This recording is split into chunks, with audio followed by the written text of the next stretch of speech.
Welcome to Movie Nerds by Killshot, a weekly podcast dedicated to cinema, TV shows, original soundtracks, new releases, behind the scenes, and much more. Tune in every Monday, 6 p.m. Greenwich Mean Time, for new episodes and even see behind the scenes of our podcast. Follow us on social media at Movie Nerds 47 on Twitter. Leave a comment down below if you have any questions you want us to answer on our next podcast. Oh, and while you're at it, feel free to leave a like and subscribe to our YouTube channel. It'll help us out a lot. Thank you very much, and see you next week.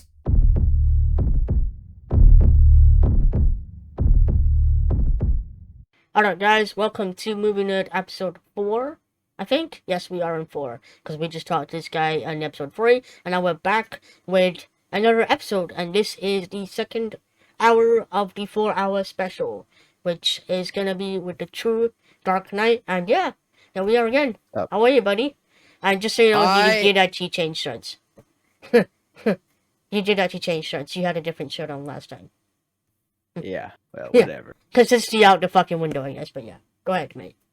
Yeet. So, I'm doing great, bud. I'm happy to be back. Most importantly, saw Batman yesterday. Today we're going to be focusing on Bat. And okay. Exactly. So, first off, I want to come up with this video essay of the ideology of Batman. Okay. Now, rule number 1, Batman's methodology of taking down the bad guys. All right. He's always been about one rule. Batman does not kill. And that says so much because he's willing to not cross over that line like every other villain or like every other type of anti-hero, but he's a vigilante, which makes it even more of righteousness. He's all about justice and trying to do what's right to his city, because all he wants is to never let what happened to himself as a child to ever happen to anybody else. That is the whole point of Batman. And reminding you that Bruce Wayne died a long time ago in the alleyway with his parents, thus the day that Batman was born, which not only says so much about Batman as a character, but says a lot of the times that, well, that in the Dark Knight trilogy, there was I believe it was Rises, Batman Rises, or Dark Knight Rises. I'm probably saying it wrong, but whatever. There was this point where he was with Selina at a mask, something or whatever, and everybody was wearing a mask except for Bruce Wayne.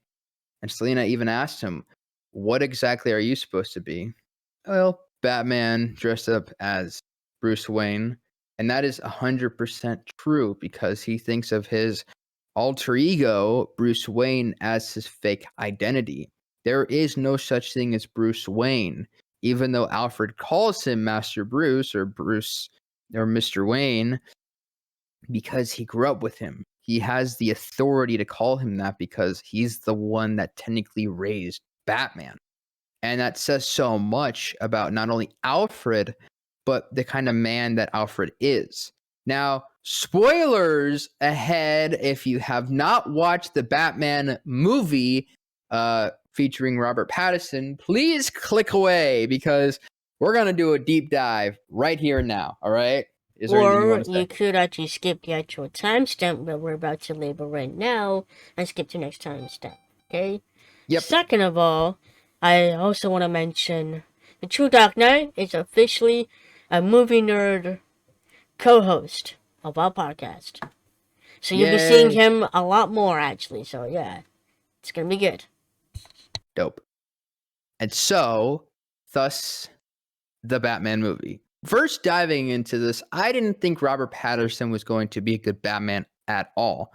And then I was watching every type of movie reviewer on YouTube, and they all said it was technically a perfect Batman film. And High Tops Films himself even stated that every single type of shot you can ever imagine is with the Batman. And this movie is clearly made by the sole purpose of it revolving around Batman. And that's totally 100% true.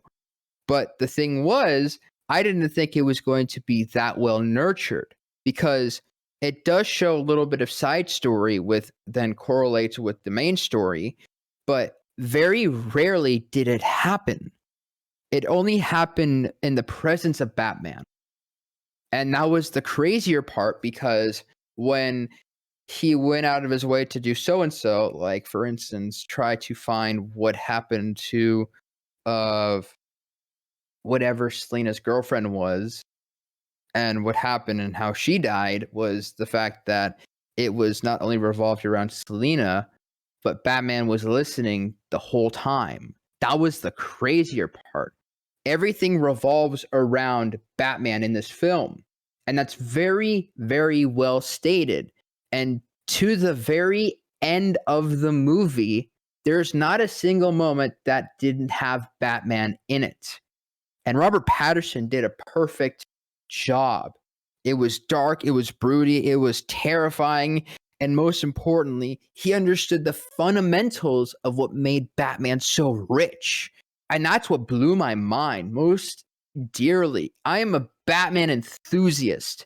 And when it came to a movie like this, I was unbelievably stunned by not only the ending result, but what then led from such a strange beginning, ending with a perfect ending to make that Batman film completely adjust to what was it that was happening. And I'm so happy, like High Tops Film says, that they took Riddler to be a serious villain and did not decide to make him like a joke like they did in Batman Forever as Jim Carrey. It was probably not the name of Batman Forever, but I could be wrong. And the fact that the Arkham Knight games didn't really take him like a joke, but they took him more of kind of like a side villain, because, you know, Arkham Knight was the main villain, or Scarecrow was the main villain in the game. And I'm only going to reference the Arkham games. I'm not going to dive into them because reasons. We're talking about the new Batman film. So one of the weird correlations that I was kind of, getting up onto was how well it was casted. The movie was perfectly casted. Every single character was super well casted. Even the guy that was Falcone to the guy that was Penguin, which honestly, finally Penguin wasn't a short guy for once. He was finally big, bulky, and basculous with his presence, and therefore made his confidence much higher. And when Batman first, interrogated him, he failed. And then he tried Bruce Wayne's approach, and it somewhat worked out okay, but then realized, Falcone was lying to Bruce Wayne, and Alfred knew the truth and was protecting him this whole time, which was so well thought out, because fucking what's his name, Alfred, has been protecting Batman his whole life, and ever since day one, his parents' death, he's been doing that. But he didn't want to tell him the truth because of how much it would have hurt. And when Batman finally found out, not only was he torn, but he finally forgave Alfred for what he did when he was on his deathbed in the hospital. That was so well, not only thought out, but so well scripted. It was kind of like what a journal should look like, but failed to look like. But in terms of reality, the script was well thought out, it was well put together, and the director pieced it really perfectly. This is a film that has officially altered the way I have looked at Batman forever, and it's easily probably one of the best Batman films I've ever seen. Not to say the Dark Knight trilogy is not up there, but my favorite Batman of all time is going to be Kevin Conroy. No one is ever going to top that voice, which is another concern I had for Batman diving into it. Robert Pattinson has a different sound to Batman, but it's far more lower, like volume wise, not deep, but it's lower volume wise. So his Bruce Wayne voice is just a lower volume tone to Batman. Now, then if you actually watch carefully, where he's at I don't know what the cop's funeral. I don't know his name. I didn't really pay attention to his name. But when he was at the cop's funeral, when he was talking to somebody, there was a much more brightness in Bruce Wayne's voice. And then later on, right when the fucking van comes in and crashes into the cathedral, and then all of a sudden Bruce Wayne leaves, and then Batman emerges from the shadows, which, in all fairness, is so well put together. At the very beginning of the film, everybody believes that he's lurking in the shadows because the bat signal is up. Everybody's afraid until we finally see Batman. And then he, of course, goes, knocks out villains, or I'm sorry, no, goons on the street of Gotham. But anyways, I'm getting ahead of myself. He comes in, and now there's a much volume where it's lower, but it's somewhat deeper. But you can still hear that Bruce Wayne voice. Now, Kevin Conroy is known to be the greatest voice of Batman, period. And I've stood by that my whole fucking life. He's the man that has done the Batman animated series to literally the Batman games to everything you can ever imagine. He was the original Batman in the original Batman animated TV show in the early 90s. And they spent forever trying to find Batman. They couldn't find him for the life of them. And then Andrea Romano called Kevin's voice, agent. There we go. And she's like, listen, I am absolutely desperate and I need Batman. We can't find him. And so they're like, I got it. I got this guy, Kevin Conroy. Great, send him in. I'll see him the next day. He goes in, and here's the thing. Here's what makes me laugh every single time. Kevin Conroy is not getting the character at all. Isn't that so weird? But it was the very, very beginning, so you can't blame the guy.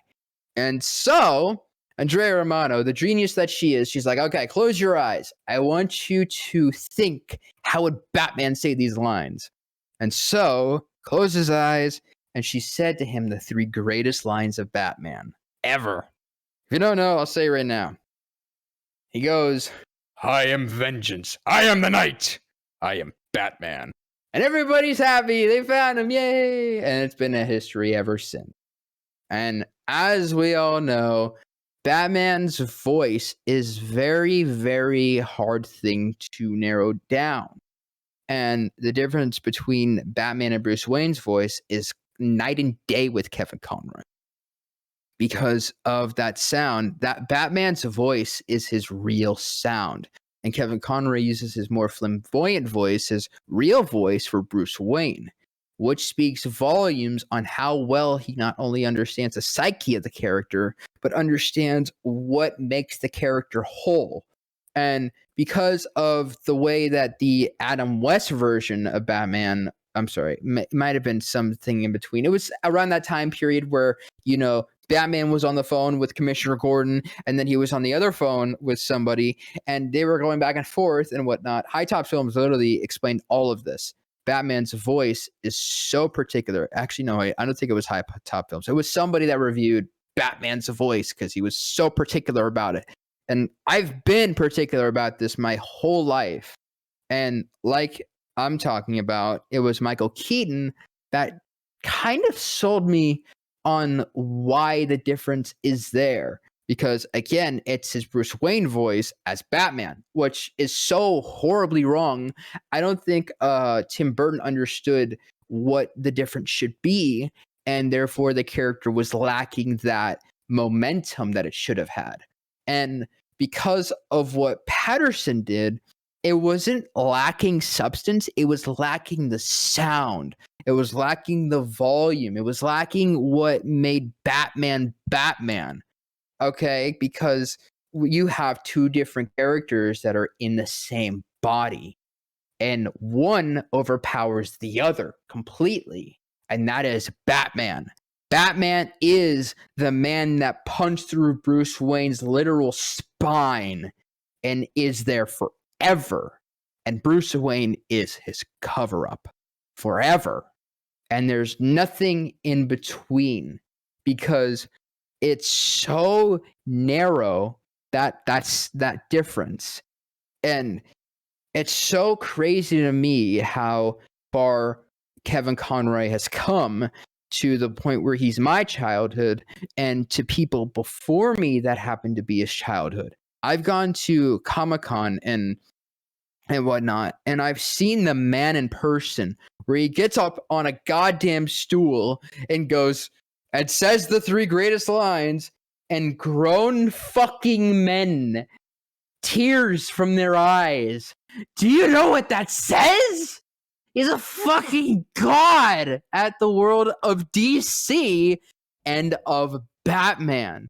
I don't think there's anybody that's ever going to come close to the sound that he invented at his time. And remember, I'm going to say this right here and now. There's a huge difference between the young version of Kevin Conroy when he first started in the Batman animated TV show to today. Because of one thing, he lost the ability to not only do the Batman voice. Yeah, that's scary, right? How does Batman lose Batman? Oh my god, when I heard the story, I almost melted in my chair. Like, what?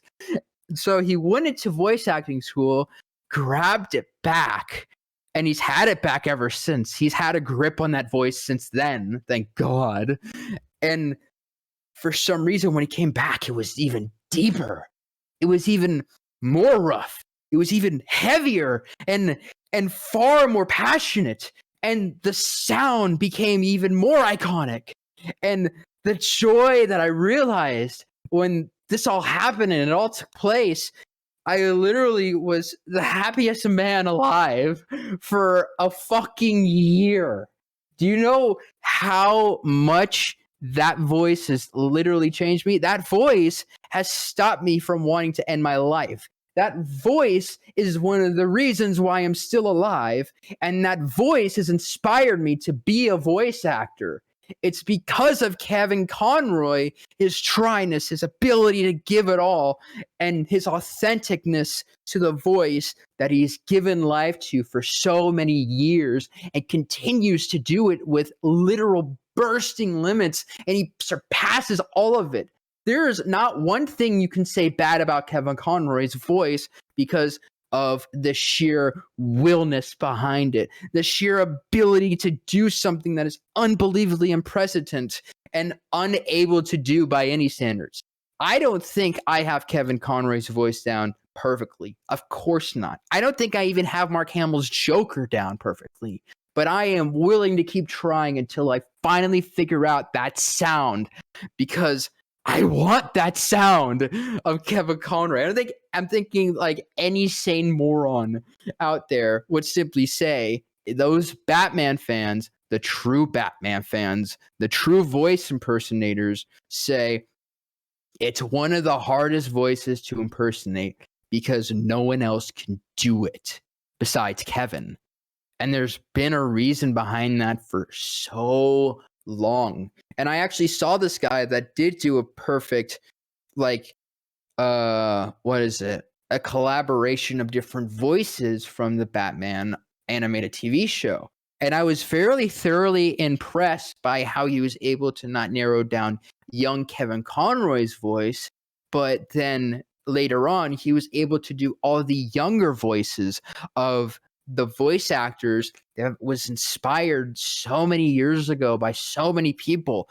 And the reason why Troy Baker's a voice actor to this day is because of not only Nolan North, but because of Kevin Conroy and because of Mark Hamill. These are men that are gods in the voice acting community and somehow inspired a guy, a no life, to not only then become Joker and then become Batman as well. Troy Baker is the only man in the world that has ever been both Batman and Joker. Batman in the Lego Batman 2 game, I know, but it worked. It worked perfectly. I've played that game I don't know how many times, and it was perfect. And his version of Batman, there's a huge difference. There is. It's not like Kevin's. It's not a ripoff. It's his own authentic version of Batman. And there's so many reasons why it's even more perfect, because if he's just ripping off of Kevin Conroy, then what is the point of him being Batman? And so then there's also his Joker.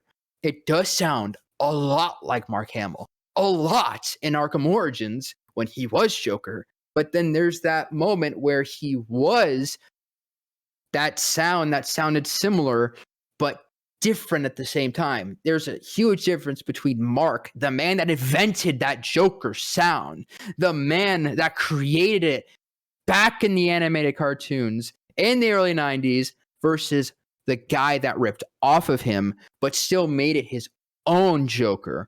But I don't want to see in the comments saying, oh, but he still ripped off of Mark Hamill in a sense. Yes, he did, but not in the way you think he is. I want you to, at some point, the viewers that are watching this, go out of your way, stop watching this, and go listen to the difference. Just go in a YouTube video and just listen to Mark Hamill's side by side to Troy Baker's. There is a difference from that sound that you hear versus the other sound that you hear. So when it comes to those two voices, there's a very, very big black line between them. So then I'm going back to Robert Pattinson's because I'm steering too far to the right. So then there is the methodology of what makes Batman so harsh. It is the fact that he's in the shadows. He uses fear to his ability. And that is the greatest thing about Batman, in a sense, besides his earning wish and his willpower to not kill and his willpower to persevere no matter what, which Pattinson had completely. And what not only blew my mind, but how it was conveyed, how it was brought, how it was delivered. Every single line that Patterson expressed was perfectly drawn out.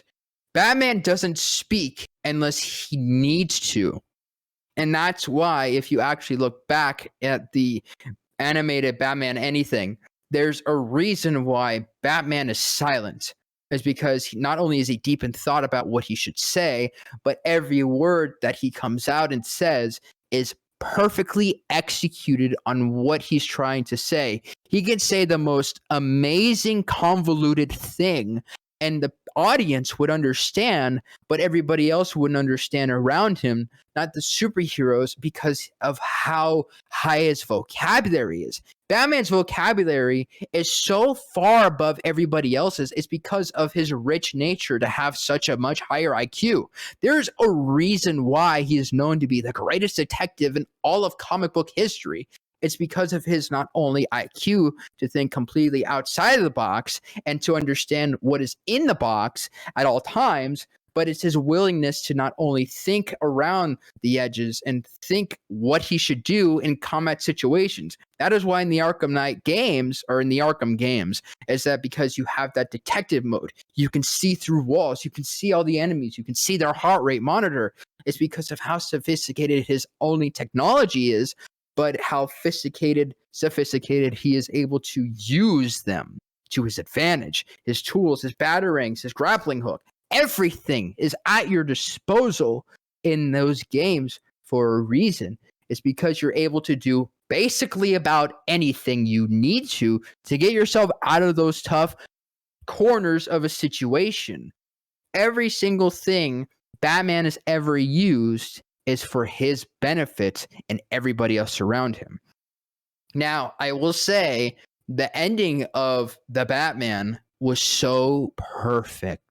And there is this very moment that actually made me cry, and I will explain why. So there he is on the bars of whatever, where they hold up lights or whatever, and he's on there trying to defeat the goons with the Riddler goons with their sniper rifles and shotguns, and he was shot by a shotgunner. And he was thrown back, not only off of the edge, but he had his back against the wall when the guy reloaded the shotgun and pointed at his head. And out of nowhere, Selina Kyle comes out, Catwoman. I say their real names because I'm so emotionally invested into these characters. I can't even imagine how anybody in the comments is going to understand how deep in thought I am about this. So then she saves him, of course, knocks out the goon, lifts Batman up, and he's so physically exhausted from not only the shotgun blast, but everything he went through. And you can literally see he's about to fall asleep until he realizes that the guy that Selena tried to knock out is not knocked out and has grabbed her and is trying to kill her and strangle her. And so the only thing Batman was trying to do was get up and get through his fucking problem that he can't get up. It's like the weight of the world was on him and he couldn't get up. And then he realized he had an adrenaline shot and he threw it down in his leg and he got up and he threw the man off the balcony. Of course, not killing him because the place was flooding. And so he landed, he was either hanging from the strings that they were kind of stuck on from the zip line or he fell into the water. I don't remember that part, of course. But again, Batman doesn't kill. So, So then at that point, he's up and about. And then all of a sudden, a thing of sparks or whatever kind of goes down into the water, and you realize he has to save the people. Grappling's over to the electrical wire, and then basically cuts the rope, drops down into the water. And by the way, I think the batarang is actually a really cool thing. Is that it's on his actual chest piece, and he's able to grab it whenever he needs it. Cuts the wire, falls into the water, comes back up, and the cops are having a hard time lifting the thing that I was explaining, where they hold up lights or whatever. And he lifts it, no problem, and he throws his hand out. And here's the crazier thing. He lit a flare. Let me explain to you what the flare signifies. It signifies much more than the light that he's trying to hold with a torch. It's the torch that symbolizes he is no longer the darkness. He is the light that is trying to guide them to safety. And one by one, he grabs them out. And they all now officially trust Batman because they finally understand that he's trying to save lives. He's trying to do what no person is willing to do for the city. And he leads them up into the top of the building, of course. One by one, they all get helicoptered away. But there's a woman that he's carrying to a stretcher. And he puts her down and she grabs him. She grabs him in fear. And he just gives her this look of reassurance, and he lets go of her hand, and that's when she finally lays back. And that is the very moment that made me cry. A woman realized that he understands her pain, that he understands what she's feeling at that very moment, because he feels that every single day when he goes out into the dark, pitch dark of Gotham and is trying to be the Batman. And that's literally why it's so perfect, is because Batman is so raw and he's so rich with his history, with not only every single villain, but every single character, every single side character comes along his way. He's willing to help the unhelpable. And in this case, everybody that is with him and around him, that revolves around him. And what makes Batman so perfect is his ability to be himself, to be the trueness in the night, to be that bright light of hope. Batman signifies hope to the highest degree because he is hope. He is vengeance. He is the night. He is Batman. Period. And that's what makes Batman the greatest DC character of all time. And I am in love with him. I would marry Batman if I fucking had the ability to. I would fucking follow him to the ends of the earth. And I wish I could just hold Batman in my arms. I wish I could tell him that everything is going to be okay. But in reality, he is the reason why it's going to be okay. because he's able to figure out the unsolvable and solve the unsolvable. I think I just said that in a different way, but whatever. I think I know what I'm trying to say, but it's unbelievable what Robert Pattinson did, and I hope they make a sequel because they did leave a little bit of Joker at the end in a cell with Riddler. Or actually, he's not technically in the cell with Riddler. He's in the next cell over next to Riddler. There we go. That's the best way to say it. And so I hope everybody agrees with what I've said, what I've put down, what I've conveyed, and I hope that people understand what I given and my thesis on why Robert Pattinson is one of the greatest Batman alive. But there's lies the problem. Where does this story go next? Because how it ended was this beautiful joyride between Catwoman and Batman on their motorcycles. And it was really bittersweet how they went their separate ways. And I think she went to Bloodhaven. I'm not exactly 100% sure, but after she lost the love of her life, she fell in love with Batman. And of course, there's always that love connection between the two characters, which is always going to be there in any universe of Batman. Any different type of director knows that the love interest is never going to change because of what Batman means to her and what she means to Batman. It's not just the trust. It's not just the rite or passage of moving on from the character to another character, a woman to another woman. It's the fact that she's impacting his life and he's impacting her life. But what he's helping her through Gotham and what Gotham is able to not only destroy people, demoralize them, rip their balls away if needed. But the thing is that when everybody that has their back against the fucking fence, they understand why this character is able to give what is ungivable. And why Robert Pattinson's Batman is so unique is not only how it was created, but how different it is from every other Batman. It's not just dark brooding. Of course, it is that, but it's the fact that what lightens the character and how Robert Pattinson is able to not only enlighten the character, but to give it a different sense of continuity. And there was no error with the character, crazy enough. There was no mistake with the error of the character.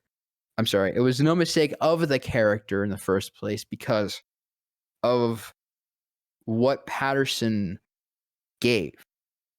And it's easily thought out, and Pattinson is a perfect Batman. It blew my mind from the moment it started to the end. And now I will move on to how cool the Batmobile is. It is finally revamped, redesigned, and brought to us. And now I will simply say it is probably one of the coolest Batmobiles ever because the fucking afterburner on the thing, okay? The afterburner is bittersweet. And there's a point where you can see all of the mechanic aspects of the Batmobile just laid out in the Batcave. And which is another question I have. Why is the Batcave not in a fucking cave? It's just in an underground garage. What? That didn't make sense to me, but I'll just, cross that off the list of what the fuck. Because it was actually pretty well made. But I'm very curious to know what everybody's methodology or idea was on the new Batman, because I love hearing other people's thoughts on the character. And please make it a super long fucking paragraph in the comments. I want to know exactly what you're thinking, not just 2 words saying it was awesome, I loved the character, Robert Pattinson was amazing. I don't want to see that. I want to see everybody say what their idea was. I want to know what you actually thought of Patterson's character. I want to know what you think made him special or not special, or why he's a bad Batman compared to Christian Bale or whatever. You can't compare the two actors, FYI, because they're two different actors, two different lifestyles, two different ways of thinking of the character. And most importantly, don't cross those characters. Okay, I know I did say Kevin Conroy, but I specifically said the voice. That's all I said. And if I did say something else, please call me out on it. I don't mind at all. But I will try and answer those comments. But yeah, I hope I gave everything I could. But you know, there's probably so much more to this, so much more depth, detail that, you know, brings it all together. So yeah, if you want to add more shit to this, go right ahead in the comments. I completely support it. So, Killshot, what do you think of that new Christopher Nolan and Key Peele movie that's going to come out soon about the presidential election or whatever? Oh, you mean Oppenheimer?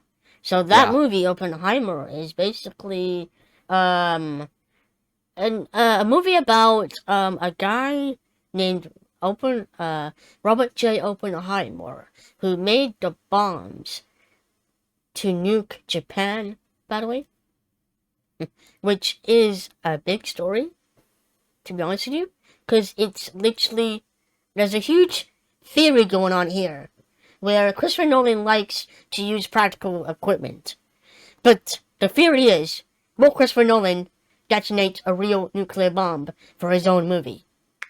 And that's what people are thinking, but I don't think it will. But if he does, he's more than a fucking maniac, to be honest with you. Because that would be super dope, though. And to see that in IMAX and black and white, by the way, just so you know, the first movie to be black and white IMAX, that's going to be insane. That's so crazy to think about. Black and white movie in IMAX. Think of the beauty behind the pixelation of all the different types of gray colors. Oh my god, can you imagine? Yeah, especially on IMAX, you know, like 1:3 as well.